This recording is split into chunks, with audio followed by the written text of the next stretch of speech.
I'm the gardener that comes into my garden. I want to plant every single space at one time. I want it to be completely full, be ready. And I had to hedge against myself this year. So let's look at what I've done in this garden space to do just that. So this garden is a raised row garden. I've got rows that go all throughout the garden this way. You can see I've got cardboard covering up some areas where I had lots of weeds. And in each row, I have either garlic or onions all throughout this garden. So what I'm doing with this is I know that this garlic is going to be coming out roughly around probably May, June. I planted a lot of this garlic very early. So I'm going to be able to take out these Brussels sprouts probably in the next 2 or 3 months.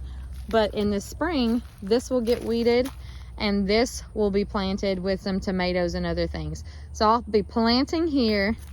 This is going to come out first. Then I'll plant my peppers here because I want to wait a little bit on my peppers. And then this garlic will come out and I'll be able to plant another round of something here, which I'm thinking this might be beans or peanuts or maybe potentially some type of melon. In this row, I've got all of this open and available that I'll be able to plant in the next 2 or 3 weeks. Hello, little bee.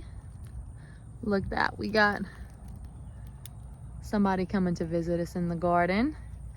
And this space will be taken up for, the beginning of spring. Then once that comes out, I'll be able to plant there.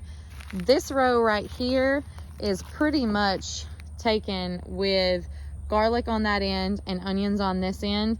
I am going to be able to plant something right here in this middle space at the beginning of the year.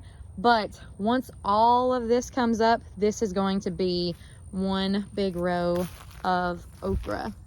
Then over here, I'll be planting some tomatoes on the end. Got my garlic in the middle. Garlic. I'm going to be taking this out. There's a little bit of garlic planting there. And then I'll be planting here. This row has some onions here. I'll be able to plant here. I've got a couple of onions there. I've got some garlic there. This is the only row that does not have anything in it. It's full of cleavers currently. And then I've got more onions, garlic, and garlic there. You might be looking at this and thinking, this is really excessive. Is it really necessary to have onions and garlic in every single row? And I'm doing it for 2 reasons. Reason 1 being that I'm hoping that this will distract all the pests in the garden and help me to have less pest issues. Second reason being, I need something to help me succession sow because I do not do this naturally. I tend to plant everything. I want my spaces to be full. And it's actually very, very difficult when it comes time to harvest. So if I plant everything at one time, generally I'm harvesting everything at one time. And then when all this food is coming in, it's so overwhelming that I don't have anything to do. I don't have place for it. I can't eat it fast enough. I end up having to give it away or it's being wasted, which really, really is discouraging because you're spending so much time and energy to do this.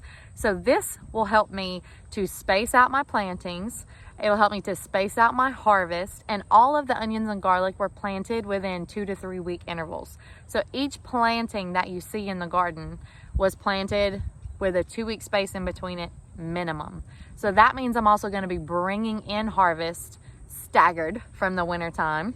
I'll be planting staggered in the spring, and it's going to help me to be much more efficient this year in my garden. I'm hoping that it helps me to utilize everything better, or if life gets really crazy and something happens at my business or with one of my kids, I have time. Everything's not going to come in all at once. I'll be able to actually process things, and then I'm learning to process over time. If I do a process, it doesn't necessarily work best. I'll have a little bit of cushion to learn that, so that by the end of my processing, whatever I've harvested, I kind of have a better idea. This is something I'm doing in my garden. I encourage you to try it in yours if you are a person like me that really, really wants to see all those spaces filled. This will help you tremendously. If you don't have anything in your garden right now, you could be planting some lettuces. You could be planting, it's a little late for onions, but you could do it. You could try, just see what happens. Potatoes, that's the other thing I was thinking. You could be planting beans. Beans will grow really fast and then they'll be coming out. You could put some herbs in that will stay for a long period of time. Let me know what you do to keep yourself from having that massive one-time harvest that you don't know what to do with, and how you are helpful with succession in your garden. Put you some potatoes in. If you need something to put in right now and you're not sure what it is and you're thinking, what can I put in the ground right now? Potatoes. There you go. You're welcome.